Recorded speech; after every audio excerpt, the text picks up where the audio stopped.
For more than 10 years. Our relationship looked normal from the outside. It wasn't perfect. But it wasn't always bad. We had good years. Real laughter. Plans. Dreams. We fought sometimes. We made mistakes. Like normal people do. And somehow, we always kept going. But when I look back now, I can see exactly where it changed. Around year 5. Maybe 6. That's when I started shrinking. Not suddenly. Not dramatically. Slowly. Quietly. I began putting myself second. In every way. My needs. My feelings. My concerns.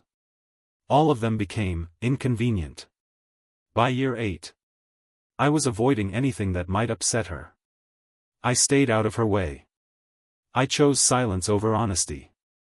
Because every time I spoke up, I was told it wasn't real. That I was overreacting. That I wasn't doing enough. My job wasn't good enough. My effort wasn't good enough. I was lazy. Unmotivated. A disappointment.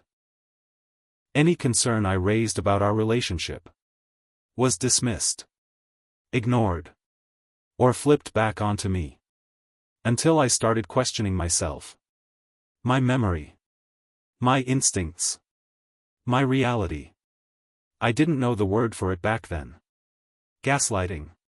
All I knew was that something inside me was slowly being erased.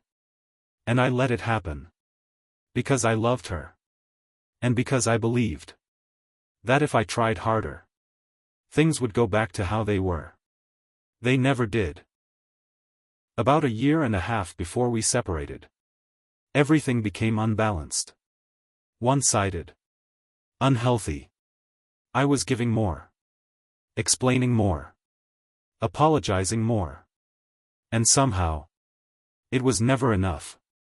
That's when something strange happened. My intuition came back. After years of being quiet, it slowly woke up. At first, it was subtle. A feeling. A tension in my chest. Moments where her behavior felt off. Not obviously wrong. Just different. She was more secretive. More distracted. Sometimes warm. Sometimes distant. And I couldn't explain it. For months. I kept it to myself. Because every time I had trusted my feelings before, I was told they weren't real. But eventually, it became impossible to ignore. So one day, I gathered all my courage. And I asked her a simple question. Not an accusation. Not a confrontation. Just, what's going on? That was it. Her reaction was instant. Defensive. Sharp. She asked me if I was still half asleep. If I had taken my medication. She suggested I should book a doctor's appointment. As if the problem wasn't the relationship. As if the problem was me. That moment broke something inside me. Because for a second, I believed her. I actually questioned whether I could trust my own mind. My own perception. My insides felt crushed. Later that same day, I tried again. This time, I was more direct. Who are you talking to? Is something inappropriate happening? Did you cheat on me? Again, defensiveness. Then deflection. She asked me if I had cheated on her. I asked if she was speaking to any of her exes. She said no. I even asked about one specific ex. Someone she occasionally wished happy birthday. Or Merry Christmas. She looked me straight in the eyes. And said nothing had changed. It's still just that, she said. Nothing more. The conversation went nowhere. But my doubt grew. By May, the strange behavior was constant.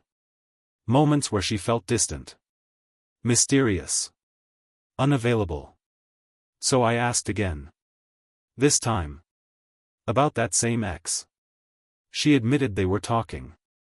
I asked how often. Every month or two, she said.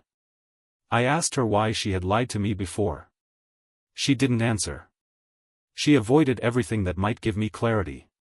And before the conversation ended, she said something I'll never forget. There's still a lot of love and care there. I stayed calm. I let it end. But inside me, something was screaming. Louder than it ever had before.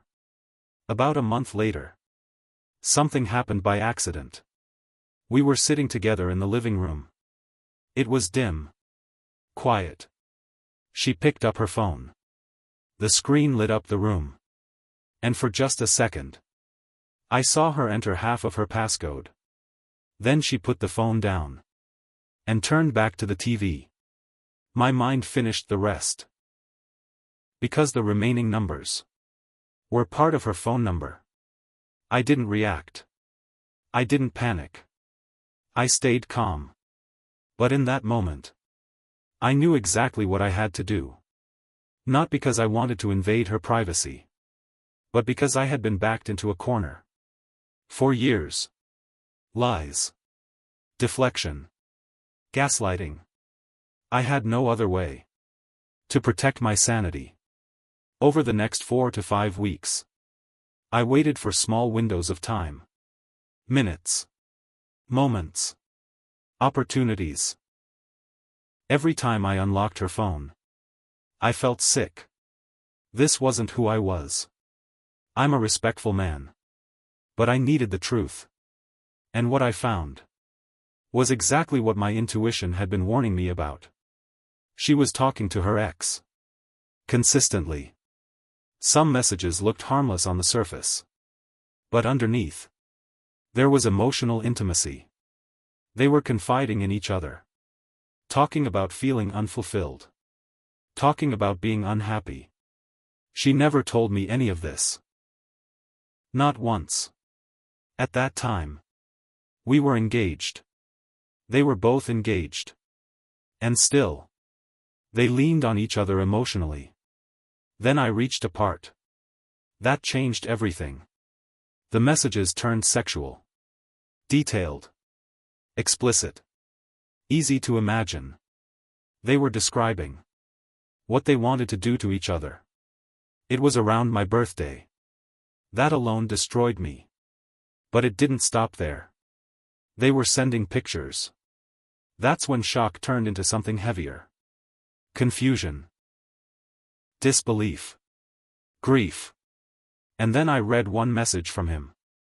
That made my body go cold. He was talking about a dream. A dream where he was with my fiancée. He wrote that he didn't want to wake up. Because then it would end. And then he said something worse. That the real dream was what happened last year. I understood instantly. No guessing. No doubt. I knew exactly when. We had been overseas. Visiting her mom. Seeing friends. One day, I went surfing. She said she was going shopping. And going to the spa with a friend. About an hour away. She texted me how long she would be gone. I took a nap. When I woke up, she still wasn't back. She came home 3 to 3.5 hours late. Happy. Almost glowing. At the time, I didn't question it. I trusted her completely. Now I know. That happiness wasn't innocent. It was a high. And what I thought was love was actually love bombing.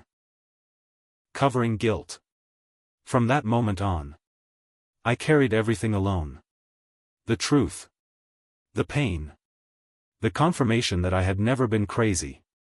And it nearly broke me. After that, I could no longer be the same. Knowing the truth doesn't free you immediately. Sometimes, it just breaks you. From May until the confession, I lived with what I knew, but I couldn't say it out loud. Every day I got up next to someone who looked me in the eye and kept lying. Every conversation felt like a game. Every smile felt like a mask. I started drinking more. Not because I wanted to, but because the silence in my head had become unbearable. One day, I just broke down. No plan. No intention. When I finally confronted her, I didn't even need proof anymore. I already knew. Her reaction was everything I expected, and nothing I wanted to see. She stammered, tried to deny, tried to twist it. But eventually, she admitted it. Yes. I cheated. It meant nothing. It was stupid. You were never supposed to know. That moment, that sentence, it shattered me. Years of trust, years of love, just gone. And then came the hardest part. Even with the truth in front of me, I still couldn't leave my own heart behind. I still wanted to believe. I still wanted to fix her. I still wanted us. But fixing someone doesn't work if they don't want to be fixed. Loving someone doesn't work if they don't respect you. And staying in pain doesn't make you stronger, it just breaks you more. I left. I separated. I cut the toxicity out of my life. And slowly, painfully, I started to rebuild. Therapy, boundaries, learning to trust myself again. Learning that my feelings mattered. Learning that love should never hurt this much. I still feel the scars. I still feel the betrayal. But now, I see it clearly, this wasn't my failure. It wasn't my fault. I survived. And one day, I will thrive again. Time passes. The pain dulls, but the lessons stay. I've learned to trust myself again. To recognize red flags before they grow into chains. To honor my intuition, my gut, my voice, the one I ignored for too long. I've learned that people reveal who they really are through actions, not words. That betrayal doesn't define me, it teaches me. That boundaries aren't walls to keep people out, they're shields to protect what's mine, my mind, my heart, my peace. I've learned that healing is messy. Some days I feel strong. Some days I feel weak. Some days I just feel nothing, and that's okay too. And the most important lesson, love yourself first. If you don't, no one else's love can ever be enough. I've rebuilt my life piece by piece. I'm not the same person I was 10 years ago. I'm stronger. Wiser. More aware. More alive.